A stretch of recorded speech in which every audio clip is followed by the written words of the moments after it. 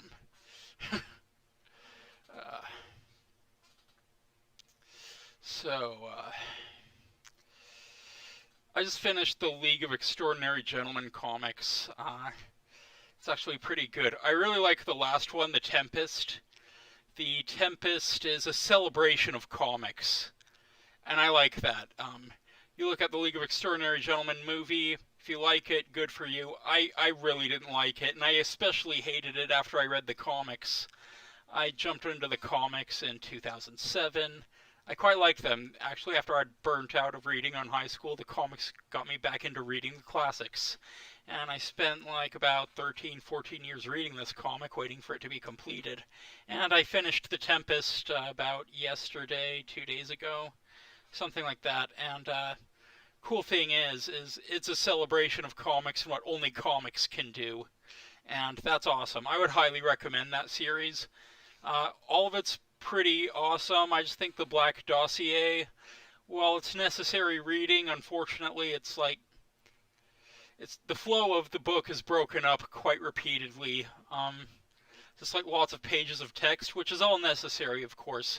What I liked about the League is it's like half of it's like a comic book, and the other half like it's a text. It's text, and it tells stories. So that's pretty cool. Yeah. Actually, as I was reading The Tempest, I got to the letters pages, and every time I read the letters pages, I was laughing my ass off. I love Alan Moore. He's a great writer. I would highly recommend to seek out his Swamp Thing run. I know everybody says this, but I'm going to say it. Check out Watchmen, check out V for Vendetta, but I would also highly recommend the League of Extraordinary Gentlemen and his other DC works. For example, one of my favorites is Superman. For the Man Who Has Everything is a pretty good story too, but I love Whatever Happened to the Man of Tomorrow. Whatever Happened to the Man of Tomorrow was a comic story about the last adventure of Superman. Much like the Dark Knight Returns is the last case Batman has ever had. This came about because the Silver Age version of Superman was ending, and they were going to do the last issue. And the editor at DC brought this up to Alan Moore, and Alan Moore looks at him and says, "If you don't let me write this issue, I will fucking kill you." Well, not wanting to be killed, he gave the job to Alan Moore, and Alan Moore wrote I'm not a huge Superman comic fan, shocking, but I've tried. I really tried to read his stuff, but I think Alan Moore probably wrote the best Superman comic I've ever read. Yeah. I'm scatterbrained. I'm totally scatterbrained right now. My thoughts are jumping around, and honestly, that's normal for me. So, enough about Alan Moore. Actually, I think it's really funny. I'm going to bring up Alan Moore once more. I'm not acting holier than thou, so I'm not being hypocritical. I'm bringing up Alan Moore again. And I forgot it. Well, forget Alan Moore. Let's move on to the next thing. Have you gone outside today and breathed in the air? It's so pure. The air is so pure, and it's like there hasn't been that much pollution lately, and because of the decreased human activity across the globe, the planet is actually healing itself, I believe. At least the trees are having a time of it, just drinking up all the pollution and CO2 and stuff. And because of that, I go outside and like the air is so pure. I can just breathe it in. And what sucks is I know that like I don't know how long it'll take, but like once this quarantine thing ends, eventually it's going to get back to the way it was, and it's like I'm not going to be able to breathe in this pure fresh air. Sucks. But I'm enjoying it for the now. Why not? I'm going to lay a truth bomb on you. If it wasn't for the virus, the war in the Middle East wouldn't have stopped. You wonder why we haven't won this war yet against ISIS or whoever the hell we're fighting now? Do you want to know why we didn't win the war in Vietnam? Do you know why we didn't crush it during the Korean War? I'll tell you. It's not about winning. It hasn't been about winning those wars. It's about keeping the war going. There's too much money to be made. I mean, I was watching this Comedy Central thing, The Daily Show. They're like showing some footage. It's probably out of context, but it's really telling regardless. There's this footage of I think it was Fallujah. It was just waging so much death and destruction. Things looked bad, and then the Daily Show cut to this guy at the stock market. And they're asking him how he feels about the death and destruction and if we're losing. And he says, "What are you talking about? We're not losing. We're winning. We're winning. Look at those profits. We're winning." That's what it's about. That's what it's been about since the 50s. Yeah. Sucks, but, that's reality.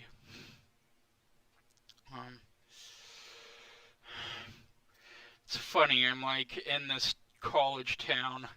I meet so many kids, they're coming out of college, and like, I've got this really sour mood about America, I guess, and I find they're all about Howard Zinn's A People's History of the United States.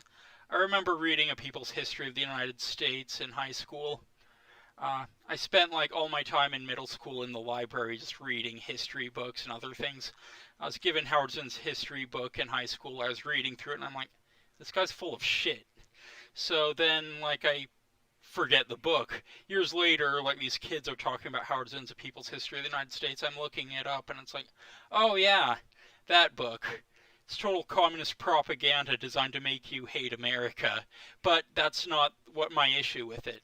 My issue is that if they actually bothered to like read about the origins of this country, to read the real history and the struggles we made, you see why we rebelled against England to establish this country and all the struggling we did and where we ended up now after so much progress we made, where we've ended up now. You wouldn't be angry at America. You'd be furious. Look it up. Look up the Declaration of Independence. Some things have changed, but a lot of things have gotten worse. I mean, Jesus, look up Bulworth by Warren Beatty. I mean, until, like, I would say recently, a lot of the stuff he was talking about in that movie not only remained true, but actually got worse. Okay. I'm turning into a political channel now. I care deeply about the written word. I really do, and sometimes words fail me. I'm sorry. I'm really eloquent, but sometimes words fail me. But I care deeply about the written word, and when I learned about these monks who would, like, write the Bible down, and every time they made a mistake, the next monk would repeat that mistake intentionally because apparently the written word was holy to them, including the mistakes. And it's like, I respect that, As a writer, I respect that. So, not as an editor, I don't respect that as an editor, but as a writer, I totally respect that. I've been working on this book. I am awaiting a professional edit. I am obtaining artwork for it. It is my ode to classic literature. I'm taking the stories of old and making them new again, in new ways. I'm not messing with the old stuff too much, but I'm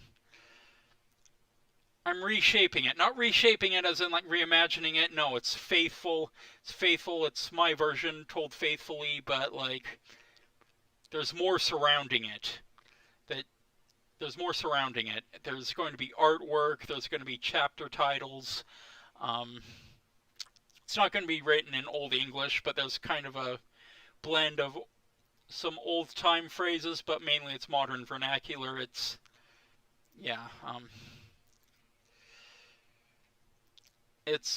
completely, insanely researched and detailed, but what you have to remember is, despite how much history and facts I used, this is all fiction. If you want to really get philosophical, the whole nature of words and letters, it's all fictional. Everything you say is fiction, everything that's written down is fiction, whole nature of the word and the name and the label, it's all fictional. For example, me, I'm Holland, They call me Holland. I respond to the name Holland. But I am not Holland, if you think about it. I am far more than just Holland. I'm sure the same as you. I'm sure the same is true for you. You're far more than your name. And, if you just, look, here, keyboard. We call this a keyboard. But is it a word we say keyboard? We attach it to the keyboard, but, it's all fictional. It's all fictional. So I don't get why people get upset over books or anything. Like, I don't know. Why would you ban books? And honestly, the worst thing you could do is burn a book. That's probably the worst thing you could do. Um, I've been writing this book about the Dark Ages. It's set in the Dark Ages, and ultimately, researching this, I found out what caused the Dark Ages. Do you know what caused the Dark Ages? People burning books. So no, if you don't want to be in the Dark Ages again, you should really tell people not to burn books, get rid of books, ban books. Books are good. Books are your friend. I like comic books too. Don't burn comic books either. I've seen some complete a-holes on YouTube burning comic books. I think it's disgusting. Yeah, not gonna name names. Okay. I have been reading quite a bit, though. I've been ranting about books, I should tell you. I've been reading quite a bit. I began the year. I read Huck Finn, finally. Masterpiece. I really like the message of it. Well written.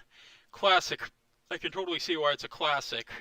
And, yeah, I'm also really glad they didn't make me read it in school, because I got to read it because it was my choice to read that book. And I really enjoyed that book because of it. I wasn't being forced to read it. After that, I read Frankenstein. And it's really interesting because Frankenstein is the mother of science fiction. It's like the first science fiction book. And if you read it, it's about motherhood. It really is. And that's really interesting because if you look at other science fiction classics, there is 2001: A Space Odyssey.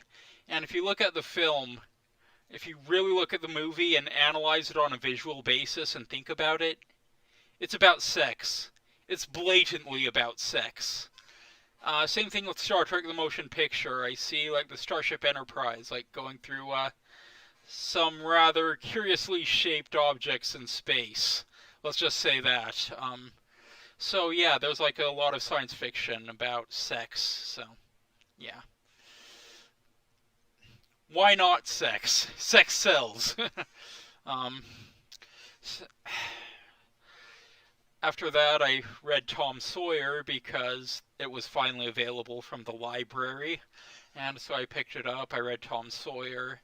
And yeah, I enjoyed it. I kind of knew how it ended because I'd read the beginning of Huck Finn. But I thought it was a good book. It wasn't as good as Huck Finn, but Tom Sawyer is still a really good read. I'm trying to read the next ones, Tom Sawyer Abroad and Tom Sawyer Detective. I need to read Tom Sawyer Detective because I might be bringing that up in a book, a future book. Anyway, after that I read Piracy from EC Comics. Before I read Piracy by EC Comics, I read Pirate Latitudes by Michael Crichton. That's a book. Michael Crichton is probably one of my favorite authors ever. Anybody that knows me knows I read comic books, I read classic literature, and I read Michael Crichton. Crichton has done some amazing books. No doubt about that, but out of everything I have read of his, and I have not read it all, but out of everything I have read, Pirate Latitudes is probably the best book that he's written, that I've read, of course. It's just such a fantastic pirate adventure. Pirate Avenger. Save that for later. Okay, it's such a fantastic pirate adventure. It starts out in Port Royal. Captain Hunter is there. there's the governor, his wife, there's like this new guy coming in. I don't really remember the names too much, but I remember what happens. Uh, anyway, there's like this woman arrives from a slave ship. She's accused of witchcraft. Uh, the governor beds her. She lets slip she heard something about a ship and a gold in a port, and it leads to this fantastic pirate adventure where there's like fortress assaults, ship battles, storms, battles and storms, like killer natives, giant squids, and it just ends in just like a spree of bloody revenge. I'm not trying to spoil the book. I'm trying to keep light of spoilers, but like it is so good. I would highly recommend that book. No, if you want a good pirate adventure, that's the one. I've lately been reading pirate stories, and yeah. After that, I read Piracy by EC Comics. I guess I should explain what EC Comics are. They are the comics that did things like Tales from the Crypt. The movie Weird Science is like they stole the name from the comic book Weird Science. Anyway, after the 50 Senate investigations, the comic book industry teamed up on EC Comics, and they were forced out of the comic book industry, so they took their humor comic, Mad, and turned it from Mad Comics to Mad Magazine. And that's why we have Spy vs. Spy. But they also, before they were forced out, they were trying to do a new direction, which was Piracy. Now, Piracy is a fantastic comic. So much so, it was so notable, Alan Moore referenced it in Watchmen. If you read the end notes in Watchmen, you read about this comic, Tales from the Black Freighter, and the comic, in the notes in an interview, it says, like, pirate comics became the norm after the superheroes kind of took over into real life. Nobody wanted to read about superheroes. So, like, publishers like EC Comics created Piracy, and after that, it led to a whole bunch of pirate comics. And yeah, so I read those EC pirate comics. Pretty good. I would highly recommend EC. One of my favorite things about EC is the twist endings. They would always have these twist endings, and like occasionally they wouldn't have a twist ending, which was the twist. Anyway, I'm trying to remember. M. Night Shyamalan, famous for his twist endings. I believe he even said like he was really inspired by the twist endings of EC Comics. Yeah, so that's pretty cool. RIP EC, RIP Mad Magazine. Yeah, Mad Magazine went out of business, if you haven't heard. Went out of business around November, which sucks because I was actually wanting to buy a Mad Magazine. I was thinking to myself, you know what? I want to buy a Mad Magazine. I haven't bought an issue of Mad in years. So it's like, where are they though? I haven't seen one in a while. So I was thinking about it, and then like I heard on YouTube, yeah, Mad Magazine went out of business. Then I'm like, yeah, no shit, they went out of business. They priced themselves out of business. I mean, look at their practices. First of all, they started out, like, when I was reading them, they were like this thin, floppy, black and white newsprint magazine with humorous stories. You know, you bought it for like $3.99, $4.99, whatever. Then, like, in the 2000s, they kind of increased the page count a bit, and they went from black and white to glossy pages. And then they added color. And then they made it even thicker, and they increased the price to like $24, you know? And then worse, the humor wasn't there anymore, apparently. Like, they were just like ramping on politics all the time, which, yeah, Mad Magazine ramps on politics, but like, you know, there's other stuff too. I don't know. I'm just saying I wanted to buy an issue of Mad, and they went out of business before I could buy an issue because they priced themselves out of business by doing crappy business practices. Poor financial practices, and crappy business practices. Why not? So, yeah. I like monster movies. I don't know why. I'm the only one in my entire extended family who loves horror movies. Not really sure when it started. I think it was middle school or something. I was in the classroom, and it was Root Beer Float Friday. Every Friday the 13th is a Root Beer Float Friday. We would get root beer floats, and we'd put on a cheesy giant monster movie. So I think that's when I started watching the cheesy giant monster movies and cheesy monster movies. Yeah, so I'm writing a book about it. You watch monster movies your whole life. Eventually, you're going to write a book about it, about what you learned. I learned a lot, apparently. Um, so yeah, I'm in a swivel chair, driving you crazy. I'm driving me crazy too. No, I'm not driving me crazy. I already am crazy. That's the difference right there. I already am crazy. Okay.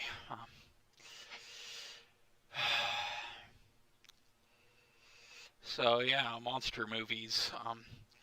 You know, I've been watching the Scream movies. Wes Craven. It's great. It's funny if you think about it. Like the Jay and Silent Bob View Askew universe and the the Freddy Krueger Nightmare on Elm Street universe, and by extension the Friday the 13th universe, are all part of the same universe along with Scream. Because excuse me. Uh, Mainly because Jay and Silent Bob show up in the third Scream movie, and there's like a reference to Freddy Krueger, who's a janitor at the time, and like you even see Fred, the janitor, at the high school in Scream. So that means like Freddy Krueger is also part of the Scream universe, and if like Freddy Krueger is part of the Scream universe, that means that Jason and like the Friday the 13th films are also part of the Jay and Silent Bob universe. Yeah, Jay and Silent Bob live in such a happy universe, don't you think? Uh, well, what do you expect? The world almost ended in Dogma. Dogma, that's an underrated film. That's an extremely underrated film that never gets brought up anymore. And I think that was Kevin Smith at his best, really. That was him at his best, was Dogma. Um, Honestly, I think that was like a lot of the actors involved. Like, that was them at their best. I know, like, you gotta go on and make a paycheck, but really, if you wanted to go out on a high point, like at the peak of your career, you would have you would have quit after Dogma. But yeah,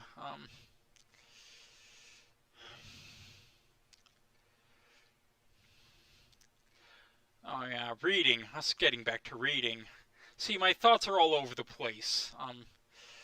After I read Piracy, I went on and like, well, the frickin' this quarantine hit, and I was like, well, this is pretty much a plague. Might as well get to know thy God. So I started reading some biblical texts. It took me about a month. Then, like, I'm like, okay. So I went on to read the rest of Sergeant Rock, which that's a badass title. I don't know if you know Sergeant Rock. Total army badass.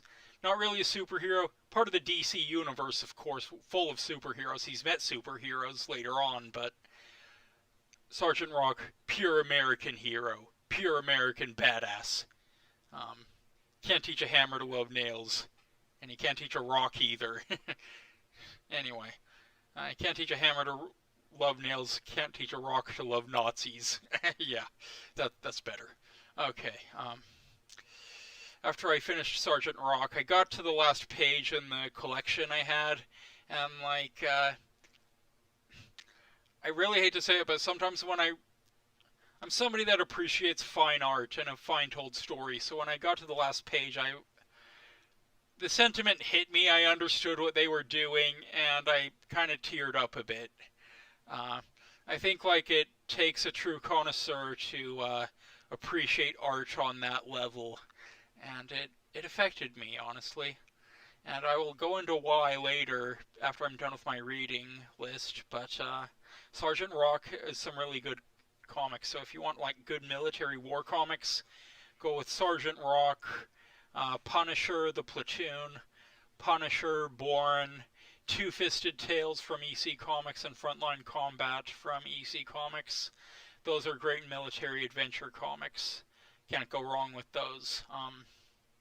Okay, so after Sergeant Rock, I read volume 18 of the Spirit Archives. Spirit, fantastic comic by Will Eisner. Really, really inventive, like invented new ways of storytelling in comics. Uh, really great comics. Yeah, I would highly recommend them. There's some blatantly problematic things in those comics, mainly the character of Ebony White, but honestly, I don't think Ebony White was Will Eisner's idea. I think since the communist Russian Soviets were in charge of like the cartoonist unions and like the comic strip unions and stuff like that, not just like the actors guilds and everything. Like communists were taking over Hollywood back then and included the comic book industry and stuff. And that's why you see like racist caricatures like Ebony White, because, wasn't Eisner's idea, trust me. And honestly, like, once the communists were run out of Hollywood, he was stuck with, like, this major character, which was a racist caricature. So what does he decide to do? Well, this is, like, it's not cool, so I'm gonna show, like, he realizes his inadequacies as a character and decides to go off to school to better himself. And I think that's the best thing that Will Eisner could have done. And he like replaced the character with another, and then he brought back Ebony fully educated. Well, more educated, let's just say. But yeah, fantastic comic. It really is.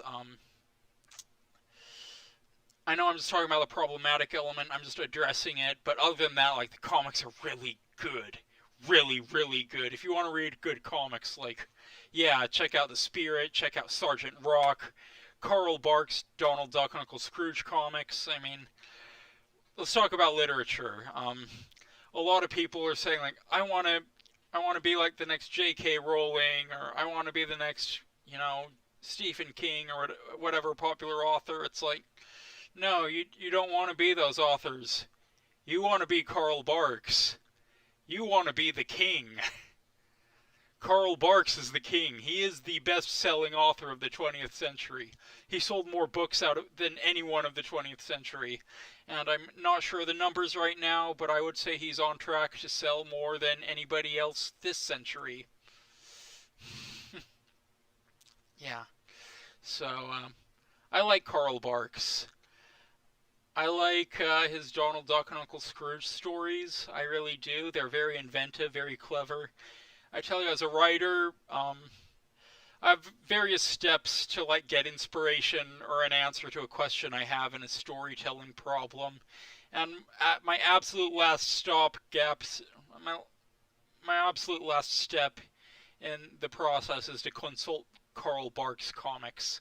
And like when I consult a Carl Barks comic, I always get an answer. So yeah, but I try not to go straight to Barks all the time. I know Spielberg and Lucas did for Indiana Jones. Yeah. Let's see. On Monday, I'm going to be watching the 25th Indiana Jones movie. Yeah, there are 26 Indiana Jones movies. There are not 25. And if you thought there were 4 Indiana Jones movies, you're clearly mistaken. There are 26 Indiana Jones movies, and I have them all. 22 of them I have signed. I really shouldn't have said that, but cat's out of the bag now. Yeah, so, okay. Books. I finished the Spirit Archives. So then I went and I finished The League of Extraordinary Gentlemen. And I did that by finally cracking open and finishing the Black Dossier. I felt the flow was broken up too much by the text. Like, I felt like the comics should have come first and the text at the back end, like the other ones. And I finished it, and like the end of the comic, like Alan Moore was getting really pretentious with his writing, saying in a lot of really fancy words something that was really simple to say. And I felt like the subject matter didn't warrant the amount of like flowery language he was using. I just felt it was overly pretentious. But once when I went on to Century, League of Extraordinary Gentlemen, Volume 3, Century, things picked up quite quickly, and I was off, and I really liked that. And honestly, that's the one where Mina takes acid. And it's like, of course, when you're in a time period where acid exists, of course an Alan Moore character is eventually going to take acid and trip balls.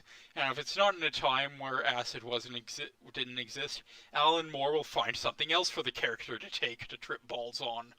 So yeah, Mina was in this really weird relationship too. Very sexually evocative. Sexually, words are failing me.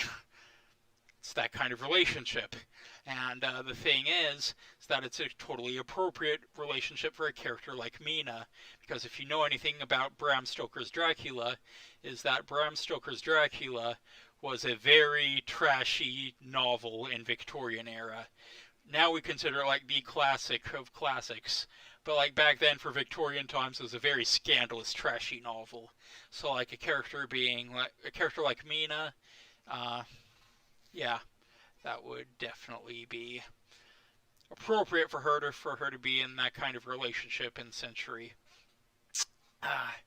Anyway, the cool thing is, like, the whole thing about Century is they're 100 years it goes by in the book, and like they're trying to stop the birth of the Antichrist. And I won't give away who it is, but God damn it, Moore, you genius, you mad genius. Yeah, then you go to Tempest, the next one, League of Extraordinary Gentlemen, Volume 4, Tempest. And that is the one where everything hits the fan, and it's just a celebration of comics, and I was laughing my ass off at the letters pages, and Alan Moore has quite the sense of humor. He really does. It's like he's essentially writing letters to himself, or is he? And he's answering himself, or is he? One of my favorite things is, it was a notable thing. It's like in the last letters page, he like takes one last parting shot at Comicsgate. Now, I'm not saying like he's completely accurate on what he said about like all of Comicsgate, but I'd say like about half of Comicsgate he's correct. I don't know. I know Comicsgate is like a fan movement or rebellion of the customers. I'm not saying like the customers are, well, about half the customers. I'd say these are comic books after all. It's interesting listening to a conversation Alan Moore had. He was actually talking about how comic books themselves came from the same place as NASCAR and Mountain Dew. Came from bootlegging. Bootleggings from the 20s. Gangsters, Tommy guns. Yeah. Which brings me to the last point I'm going to say. This thing that's going around right now, the quarantine, I think it's going to last maybe one more month here. We'll be let outside. I'm going to be social distancing from everybody until the second flare-up happens, because if you know anything about the Spanish flu, I believe that when the second wave of the Spanish flu hit, more people died than in the first wave.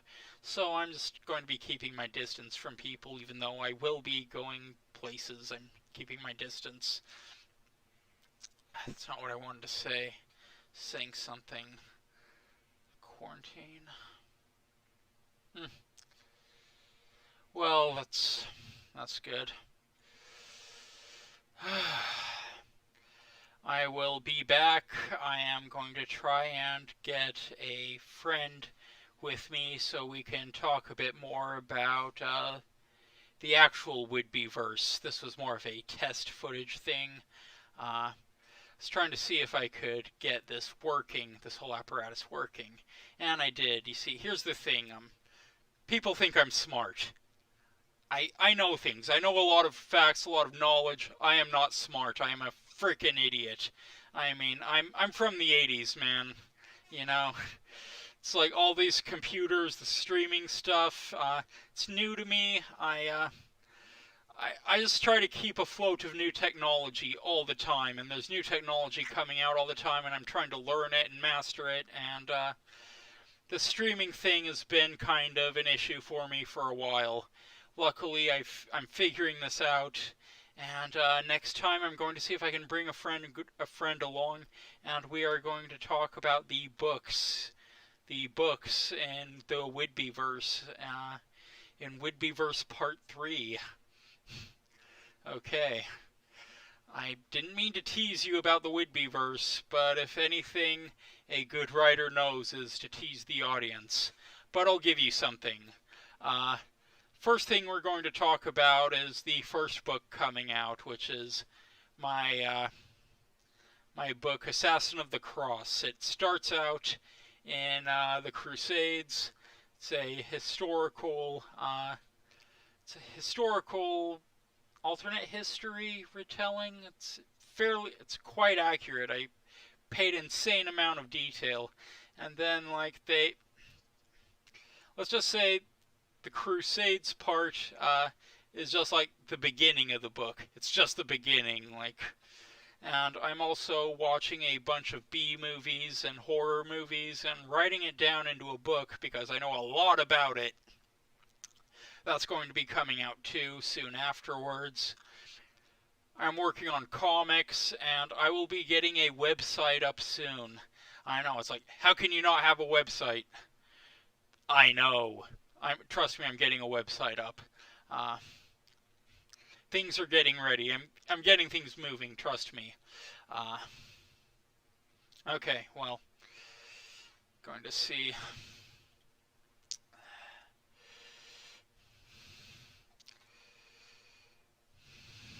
Okay,